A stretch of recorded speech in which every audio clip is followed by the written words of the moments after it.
وہ کون کون سے خوش نصیب لوگ ہیں جن کو قیامت کے دن اللہ تعالیٰ کے عرش کا سایہ نصیب ہو؟ اللہ کرے جی ہم سب کو نصیب ہو. ہم تو پہلی دعا یہ کریں گے. دیکھیں جی قیامت کے دن کی جو سختیاں ہیں نا، سورہ الحج کے سٹارٹ میں آتا ہے نا، اعوذ باللہ من الشیطان الرجیم بسم اللہ الرحمن الرحیم، پارہ نمبر 17 ہے نا جی. کیا سخت الفاظ ہیں. قیامت کے دن کے بارے میں اتنے سخت الفاظ اور کسی صورت میں نہیں آئے. یا ایھا الناس اتقوا ربکم، اے لوگو ڈر جاؤ اس اللہ سے، اپنے رب سے. ان زلزلۃ الساعۃ شیء عظیم، بے شک قیامت کا زلزلہ بہت بڑی چیز ہے. یوم ترونھا تذہل کل مرضعۃ عما ارضعت، وہ دن وہ ہے کہ جب ہر دودھ پلانے والی اپنے بچے کو بھول جائے گی، چاہے وہ جانور ہے انسان ہے. کتنی محبت ہوتی ہے ماں کو. اللہ فرما رہا ہے بھول جائے گی اپنے شیر خوار کو. وَتَضَعُ كُلُّ ذَاتِ حَمْلٍ حَمْلَهَا، اور جتنی حاملہ ہے اس کا حمل بھی گر جائے گا. وَتَرَى النَّاسَ سُكَارَى، اور تم دیکھو گے کہ لوگ نشے کی حالت میں پھر رہے ہیں. وَمَا هُمْ بِسُكَارَى، حالانکہ وہ نشے کی حالت میں نہیں ہوں گے. وَلَكِنَّ عَذَابَ اللَّهِ شَدِيدٌ، بلکہ اللہ کا عذاب اتنا شدید ہوگا کہ آپ کو لوگ نشے میں نظر آئیں گے. سورہ المزمل میں آتا ہے کہ وہ دن ایسا ہے جو بچوں کو بوڑھا کر دے، غم کے مارے بوڑھے ہو. اور اتنی سختی کے عالم میں جب صحیح مسلم میں آتا ہے کہ 1.25 میل کے فاصلے پہ آگ برسا رہا ہوگا سورج، اور زمین اتنی دہک رہی ہوگی، ایسی صورتحال میں اللہ کے عرش کا سایہ کسی کو نصیب ہو جائے تو وہ آپ سمجھ لیں وہ اسی طریقے سے ہے کہ جیسے ایک سخت گرمیوں کے موسم میں کوئی بندہ اسٹیڈیم میں میچ دیکھنے گیا اور وہ ایئر کنڈیشن والے شیشے والے باکس میں بیٹھا ہوا ہے. بیٹھا وہ بھی میچ دیکھنے ہے اور باہر بھی میچ دیکھنے والے ہیں، لیکن دونوں کی حالت ڈیفرنٹ ہے. اللہ کے عرش کا سایہ تو اسی طریقے سے پھر آپ کے لیے جو کچھ میدان معاشر میں ہو رہا ہے وہ ایک انٹرسٹ اور انجوائمنٹ سے زیادہ کچھ نہیں ہوگا، تکلیف نہیں ہوگی. اور یہ نہ سمجھیے گا کہ یہ کوئی دن ایک آدھ دن ہے. قرآن میں ہے 50,000 سال کا دن ہے، سورۃ الحاقہ میں. سر دنیا کی زندگی 60-70 سال، اور وہ صرف قیامت کا دن 50,000 سال کا. ابھی وہ آخرت کا عذاب والا تو معاملہ انفینٹ باقی ہے. اگر انسان کو دنیا میں نیک زندگی گزارنے کے اوپر آخرت کے جو ایک دن ہے قیامت کا دن، اس کا ریلیف بھی مل جائے، بعد میں جنت نہ بھی دی جائے، اس کی لائف ٹائم اچیومنٹ ہے. امیجن کریں نا 50,000 سال، یا تو 50 منٹ نہیں کوئی عذاب برداشت کر سکتا. لوگ کہنے کو تو کہہ دیتے ہیں، لیکن اگر کسی کو فزیکلی مثال دی جائے نا کہ فجر چھوڑنے پہ اگر تمہیں ایک 10 فٹ بائی 10 فٹ کے کمرے میں بند کیا جائے جس میں 1000 کوبرا سانپ، 1000 بچھو ہوں، اور اس کمرے کا ٹیمپریچر بھی جو ہے وہ 60 ڈگری سینٹی گریڈ تک کر دیا جائے، وہ قیامت کو تو چھوڑ دیں. بخاری مسلم میں حدیث ہے کہ دنیا کی آگ سے 70 گنا زیادہ وہ تیز ہے. تو یہاں کوئی امیجن نہیں کرے گا کہ ایک کمرہ، اتنے سانپ، اتنے بچھو. اور یہ دنیا کے بچھو سانپ تو آپ مار بھی سکتے ہیں، آخرت کے تو آپ مار بھی نہیں سکتے، ان کو تو موت بھی نہیں آئے گی. ادھر آپ خود بھی اپنے آپ کو نہیں مار سکتے. ثم لا يموت فيها ولا يحيى، نہ تو پھر زندوں میں ہوگا نہ مردوں میں. تو ایسی صورتحال میں اگر اللہ کے عرش کا سایہ نصیب ہو جائے تو بہت بڑی کامیابی ہے. بخاری اور مسلم میں حدیث ہے کہ قیامت والے دن اللہ کے سائے کے سوا کوئی سایہ نہیں ہوگا. محدثین نے اس کی تعویل کی ہے کہ اللہ کے سائے سے مراد اللہ کے عرش کا سایہ ہے. تو پھر آپ علیہ السلام نے فرمایا کہ البتہ 7 قسم کے لوگ ہیں جنہیں اللہ کے عرش کا سایہ نصیب ہوگا. پہلے نمبر پہ فرمایا عادل حکمران. سب سے مشکل کام ہی ہے سر. اس لیے میں کہتا ہوں کہ جو حکمران ہے یا چیف جسٹس ہے وہ اللہ کی کرسی پہ دنیا میں بیٹھا ہوا ہے، کیونکہ اللہ نے میزان نازل کیا ہے. اللہ کہتا ہے کہ میں قسط قائم کرنے والا ہوں، میں نے کتابیں نازل کی اور عدل کا ترازو اتارا ہے دنیا کے اندر کہ تم انصاف کرو. انبیاء کے آنے کا مقصد یہ ہے. اللہ نے اپنے اوپر اپنی توحید کے اوپر گواہ کیا ہے انصاف کرنے والوں کو. وَأُولُو الْعِلْمِ قَائِمًا بِالْقِسْطِ، اہل علم جو انصاف پہ قائم لوگ ہیں. عادل حکمران. چلیں ہم تو اس کیٹیگری میں حکمرانی والے معاملے میں نہیں، لیکن اس کی آپ کورالریز بنائیں گے کہ آپ اگر کسی ایک علاقے کے اوپر آپ کی چھوٹی سی حکمرانی ہے، کونسلر ہے یا ایم این اے، تو آپ اپنے اپنے اس کے اوپر اگر عدل کرنے والے ہیں. البتہ جج جو ہے نا وہ اس کو پریکٹس کر سکتا ہے کہ وہ انصاف کرے تو قیامت والے دن اللہ کے عرش کا سایہ حاصل کر لے.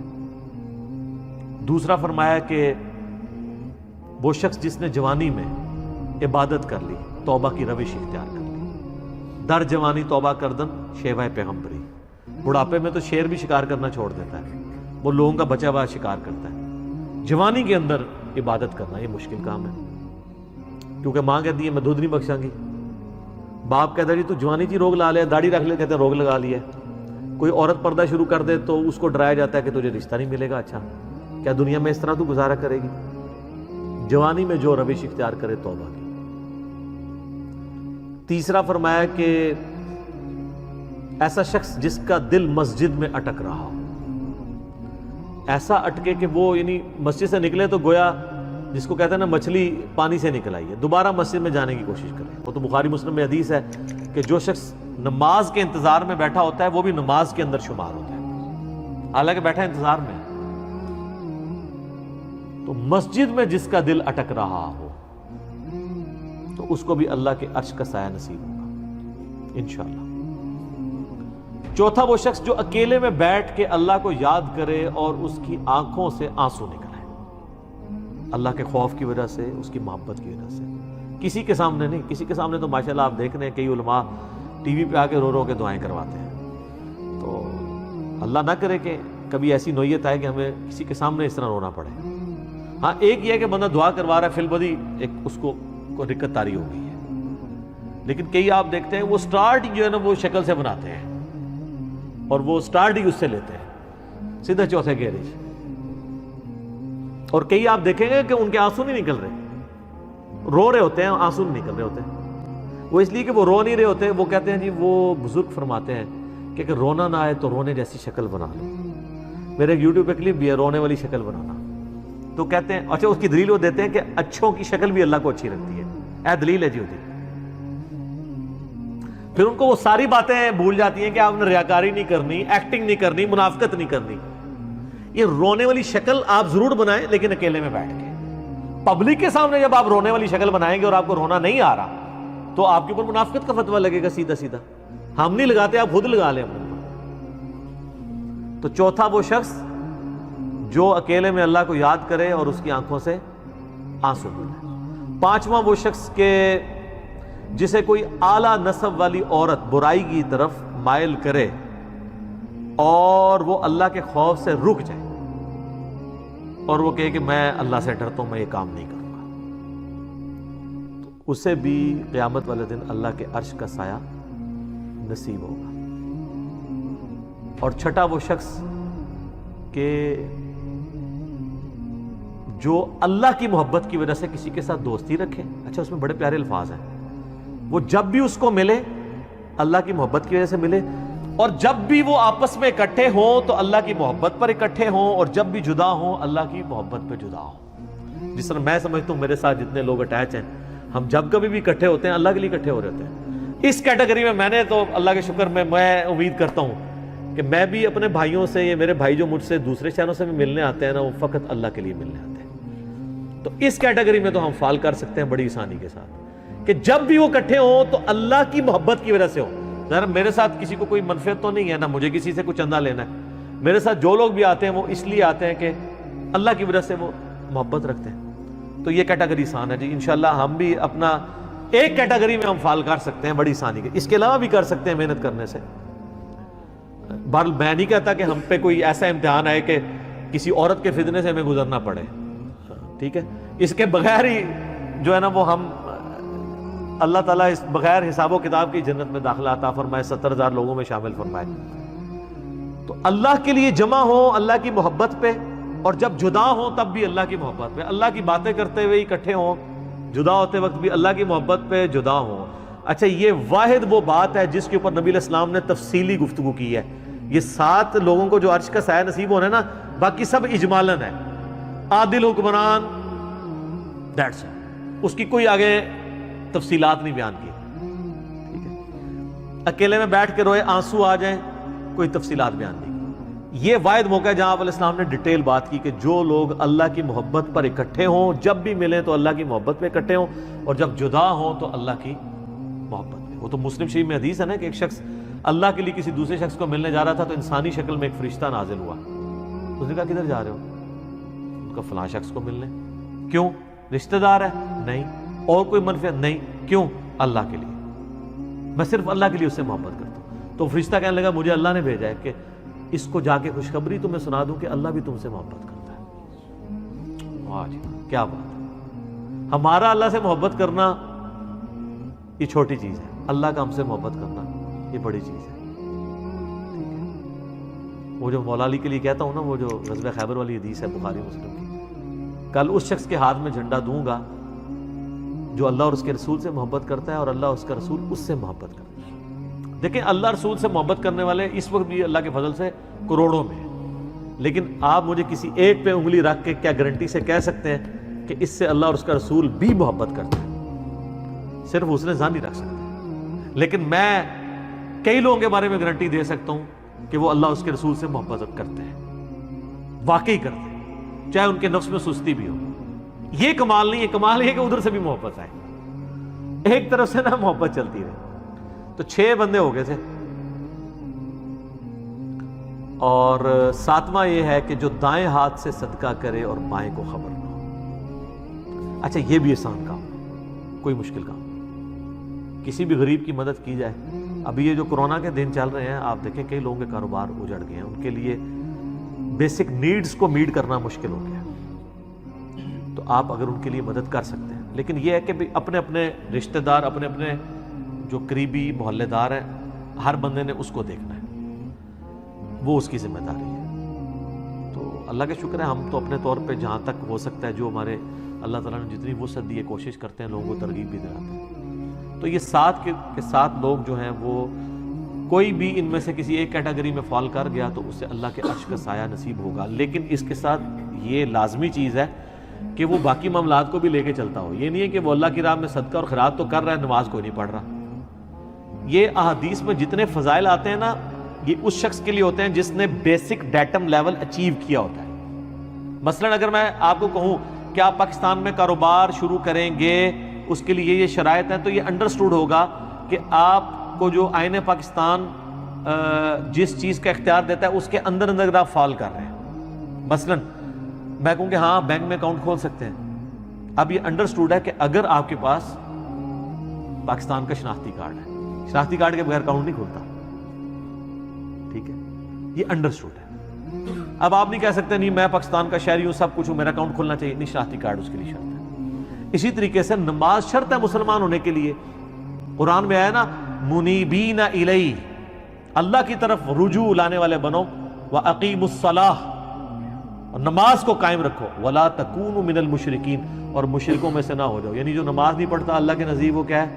مشرک۔ اور مسلم شریف میں حدیث ہے 246 نمبر، بندے کے کفر اور اسلام، شرک اور ایمان کے درمیان فرق نماز ہے۔ لہٰذا یہ جتنی احادیث میں فضائل یا قرآن پاک میں فضائل آئے ہیں کہ آپ کو یہ کرنے کے اوپر یہ مل جائے گا، یہ مشروط ہیں کہ آپ ڈیٹم لیول کا دین پریکٹس کیے ہوئے ہیں۔ اگر آپ نے وہ نہیں کیا ہوا پھر کوئی فضیلت نہیں آپ کے لیے۔ سبحان اللہ کے اوپر 10 نیکیاں آپ کو تبھی ملنی ہے جب آپ یہ باقی کام بھی کر رہے ہیں۔ وہ کہتے ہیں نا نہیں سبحان اللہ و بحمدہ 100 دفعہ پڑھ لیں تو سمندر کی جھاگ کے برابر بھی گناہ معاف ہو جائیں گے، نماز نہ پڑھے بے شک، اس طرح نہیں ہوگا۔ اس کو سپورٹیو مسلم شریف کی حدیث ہے، اگر کبیرہ گناہوں سے بچا جائے تو ایک جمعے سے دوسرا جمعہ، ایک رمضان سے دوسرا رمضان، اور ایک نماز سے دوسری نماز درمیان کے تمام گناہوں کا کفارہ ہے۔ یہ حضور علیہ السلام نے کلیئر کر دیا، اگر کبیرہ سے بچا جائے۔ اگر کوئی کہ جی میں ایک جمعہ پڑھ لوں اگلا جمعہ پڑھ لوں، تو حضور نے کیا کہا؟ کبیرہ گناہوں سے۔ تو نماز چھوڑنے سے بڑا کوئی کبیرہ گناہ ہے؟ شرک کے بعد دنیا میں سب سے بڑا گناہ نماز چھوڑنا ہے۔ اچھا، ایک رمضان سے دوسرا رمضان، پھر تو لوگ کہ بس رمضان میں نمازیں پڑھ لو، روزے رکھ لو، اگلے رمضان میں کر لو، بیچ چلے سارے معاف، جس طرح اکثریت مسلمانوں کی ہے۔ لیکن حضور نے کہا اگر بیچ میں کوئی کبیرہ گناہ نہیں کیا، اور ایک نماز سے دوسری نماز درمیان کے گناہوں کا کفارہ ہے اگر کبائر سے بچا جائے۔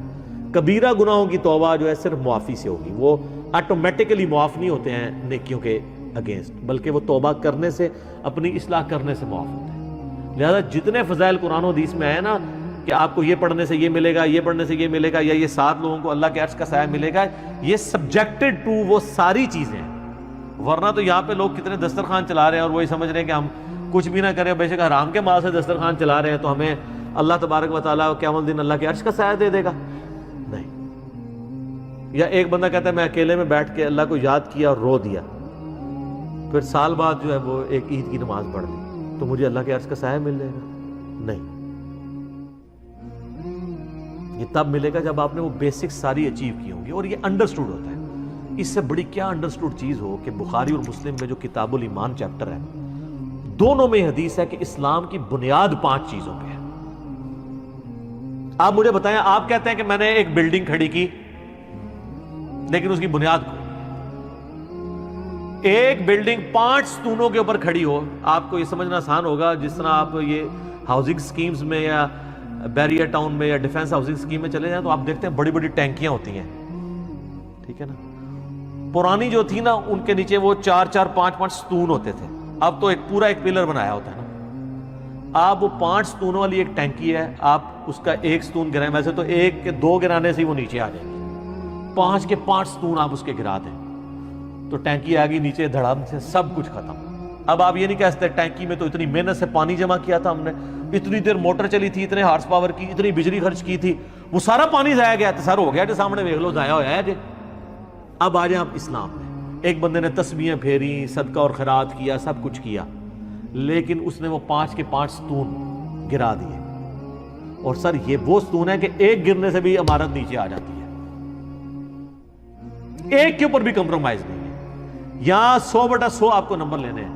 بخاری مسلم دونوں میں حدیث ہے اسلام کی بنیاد 5 چیزوں پہ ہے۔ نمبر 1 لا الہ الا اللہ محمد رسول اللہ کی گواہی دینا، نمبر 2 نماز قائم رکھنا، نمبر 3 زکوٰۃ دینا، نمبر 4 رمضان کے روزے رکھنا، ایک روایت میں نمبر 4 اللہ کی راہ میں حج کرنا اگر استطاعت ہو، اور 5ویں نمبر پہ رمضان کے روزے ہیں، اور ایک روایت میں جو ہے وہ رمضان کے روزے پہلے حج بعد میں، بلکہ یہ 5 چیزیں، یہ 5 بنیادیں جب تک آپ پوری نہیں کریں گے اس وقت تک آپ آگے معاملہ، اور صرف ان 5 پہ بھی نہیں ہے، حقوق العباد کا بھی معاملہ الگ سے ہے۔